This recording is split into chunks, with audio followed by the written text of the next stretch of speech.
One of the annoying things that every website owner has to deal with at some point or another is spam. Now, these annoying messages typically come in two different ways. One is as comments, and another is as contact form submissions. I'm going to show you easy ways to block spam in both of these channels. Now, no special programming knowledge is required, only a basic understanding of WordPress and its features. I'm going to look at two of the most popular contact form plugins, Gravity Forms and Contact Form 7, and show you how you can block spam submissions there on those contact forms. And I'm going to show you some native spam filtering that's available through WordPress without any additional filters. And for blocking spam on comments, I'm going to show you one popular plugin called Anti-Spam Bee, and we're going to see how to set that up. So let's go ahead and get started. And we're going to start with Gravity Forms. At the moment, I have one very basic contact form. Let's go in and take a look at it. And all it's doing is it's collecting name and email. And then you can't see it, but afterwards, there's going to be a submit button. So how do you add a spam filter here? Well, the best thing to do is to add what's called a reCAPTCHA. This is a service from Google that helps identify whether the user that's submitting the comments is spam or an actual real human. And it has a few different ways of doing this, a few different versions, but mostly it has to do with algorithms and expected user behavior. So for Gravity Forms, what you need to do is you actually have to add this in the settings. So you just go over here and you scroll down and there's reCAPTCHA settings. And it tells you actually exactly what you need to do. You need a version 2 reCAPTCHA, okay, and not an invisible reCAPTCHA. There's basically version 2 and version 3 available these days, and there's checkbox and invisible. You've probably seen both of these. Checkbox reCAPTCHA is one of those messages that says, I am not a robot.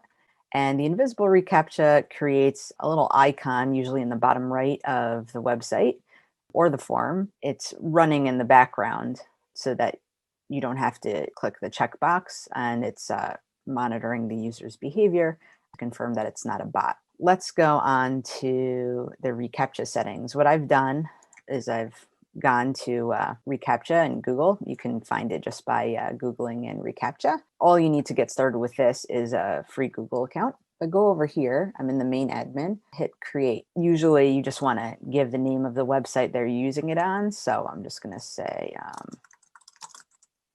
my awesome site. All right. And if you remember in Gravity Forms, it said that we need the reCAPTCHA version 2. So I'm going to select that. And we have a few different options. Definitely not building an Android app at the moment. I'm using a WordPress website. So I have two choices. I have the checkbox and I have the invisible badge. Let's go ahead and just select the I'm not a robot checkbox. Okay. And the domain, just want to put in the domain only. Owners is anyone who needs to have access to the reCAPTCHA. At the moment, I'm just going to keep it as me. And you need to accept their lovely terms of service. I don't need to get an alert. And I go ahead and create it. Next, I need to grab these keys, which will make the connection between Gravity Forms and reCAPTCHA. I have my space for my site key and my secret key. Copy site key, copy secret key. And confirming it was the checkbox. And now we test it out here, and it lets me go ahead and save. So the last thing that you need to do here is you need to actually integrate the reCAPTCHA into your form. So I only have this one form, but if you want reCAPTCHA on all of your forms and you have many, you'd need to go in and add it on all of your forms. Now I need to find and add reCAPTCHA. So it's over here on the right under advanced fields. One thing to keep in mind is that by default, it has a label. You don't usually want this to appear. It looks kind of ugly to see on the front end, a big label that says CAPTCHA on top. So I usually remove it. Typically, you don't need any other further modifications, and that's it. So I'm gonna go ahead and hit update. And let's go take a look. I have a reCAPTCHA that's hopefully gonna block all of the robots from submitting garbage So let's move on to Contact Form 7, which is another super popular contact form plugin. That's over here. In Contact Form 7, you need to go to Integration and over here in reCAPTCHA. Again, it's asking for the site key and the secret key. So I'm going to go ahead and follow the same process as before. Here I'm going to call it Contact Form 7 so I can find it later. Maybe call it the site. All right, now you can either choose version 3 or version 2 with Contact Form 7. Now the version 3 invisible CAPTCHA is this guy here. So for Contact Form 7, I find that using the version 3 CAPTCHA, the invisible one, works best. Let's go ahead and take a look. I'm going to go to Contact Forms and Integration. Once again, back to reCAPTCHA. I'm going to select version 3. My domain is still the same, accept the terms of service, and click Submit. Okay, now I have a new site key and secret key. I'm going to go ahead and enter that in. Now let's go take a look on the front end. And I've got my invisible CAPTCHA set up, and I don't have that checkbox like I had before, and I don't have a prompt to select all the motorcycles in the pictures. I just have this guy here hanging out. Something to be aware of is that you're not supposed to modify this box. It's against Google's terms of service. What you can do is move it slightly. I've had to do this on many sites because this bottom right corner is where a little arrow to send users back to the top of the page likes to hang out. And sometimes the two of these little modules can conflict with one another.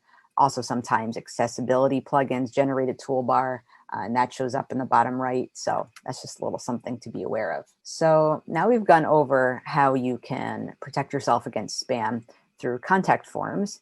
And I want to show you how to block spam comments.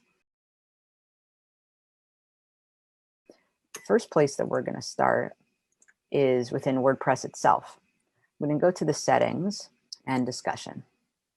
So there are all sorts of settings here built right into WordPress. You can use these to really control the level of access that commenters have, as well as all the notifications, which you might find start getting annoying if they really pile up.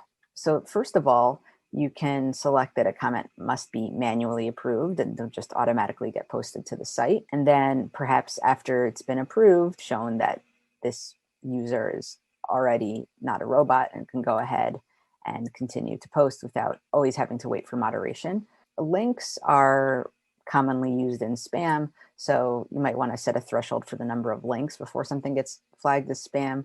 Another thing that you can do is you can block IP addresses. That's a little bit more of an advanced feature. Something that might be a little bit more accessible to the average user is certain types of phrases. If you see that a lot of spam is coming in with, let's say, drug names, a lot of times spam as Viagra, Cialis, Zoloft, all sorts of popular drugs, then you can just start typing those phrases in here, and those will get added to the repertoire of phrases that WordPress is going to use to filter out spam. And those are the basic things that you can do to protect yourself. A lot of sites need a little bit more than that.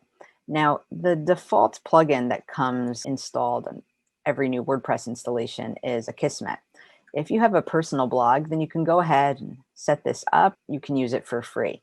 If you have a commercial site, there is a small fee that you need to pay each month to use the service. I find that you can get the same protection for free from another plugin called Anti-Spam. There's certainly others out there. This is just a popular one that I find works pretty reliably. So I just went into the plugins repository through WordPress and went ahead and added it to the site. I'm going to jump ahead to show you how to set it up. So once you have it installed and activated, you hit settings. Here you have all sorts of additional filters that were not available in the settings and discussion tab that we looked at previously. I'm not going to go through each one of these filters. I'll just show you the way that I usually set it up, which is pretty much the default setting. I select this one. I also typically block comments from specific countries, especially if the website is targeting a specific audience, then I feel like I have a lot more to gain than to lose by blocking users that are coming from a totally unrelated country. Let's say, from have a website that's only in Hebrew, and there's a lot of spam coming in from Ukraine-based IP addresses. I probably don't have a lot to lose by blocking that country. But of course, every website owner needs to decide for themselves what they feel comfortable with. Similarly, you might want to block users based on language. Here, there's a little bit more advanced tools, but this is really kind of more personal preference. And you can enable statistics to see what's the rate of spam that you're getting. And then you just go ahead and hit save. They have pretty decent documentation. You can go ahead and check out the FAQs here. This is by no means an exhaustive list of all the different things that you can do to protect your site from spam. Spam blockers are also integrated in a plugin that I like to use, which is called WP All-in-One Firewall. And that adds additional protection for spam, as well as, of course, general security for WordPress websites. But this, I think, is pretty easy, pretty accessible, requires no coding knowledge, and integrates really seamlessly with the most popular plugins and features that even a basic WordPress user might have on hand. If you have any questions, leave it in the comments and we'll get back to you. If there's anything else that you'd like us to cover, go ahead and leave that as well, and we'll make sure to address it in future videos.